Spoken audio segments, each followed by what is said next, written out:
এখন স্লোগান তুলতেছে সমতার ওয়াশিং মেশিনে দুর্নীতি এত পিওর হয়ে গেছে, এখন তিনি গলে চার হয়ে গেছে। একজন দুর্নীতিবাজ, যাকে ব্যক্তিকে বলেন দুর্নীতিবাজ, এখন তাকে আদর্শ সার্টিফিকেট দিয়ে তার জন্য ভোট চাচ্ছি। এটা আদর্শিক দলের কোন কর্মীর কাছে আমরা প্রত্যাশা করতে পারি না। রামগঞ্জে একটা নতুন আদর মেশিন তৈরি হয়েছে, ওয়াশিং মেশিন, সমঝোতার একটা ওয়াশিং মেশিন। সেটা কি? সেটা হলো সমঝোতার আগে একজন ছিলেন দুর্নীতিবাজ, তাদের ব্যাপারে অনেক স্লোগান আমরা বিভিন্ন দলের ভাইদের কাছ থেকে শুনছি।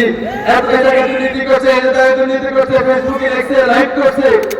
সমঝোতার ওয়াশিং মেশিনে দুর্নীতি এত পিওর হয়ে গেছে, এখন তিনি গলে চার হয়ে গেছে।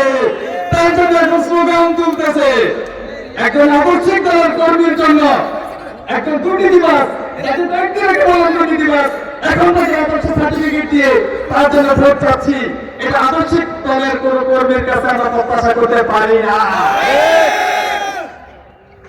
অতএব আপনারা ইসলামকে ভালোবাসেন, যদি দেশকে ভালোবাসেন, রামগঞ্জকে যদি ভালোবাসেন, রামগঞ্জের মাধ্যমে মানুষকে যদি ভালোবাসেন, তাহলে সকল হিসাব নিকাশের ঊর্ধ্বে উঠে একজন সঠিক মানুষকে রামগঞ্জের জন্য নির্বাচিত করতে হবে।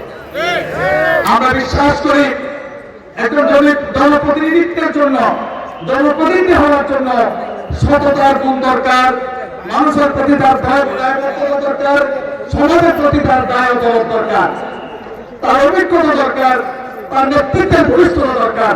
আমরা বিশ্বাস করি আলহাজ জাকির হোসেন পাটোয়ারি ভাইয়ের মধ্যে এই প্রতিটি গুণ বিদ্যমান আছে ইনশাআল্লাহ।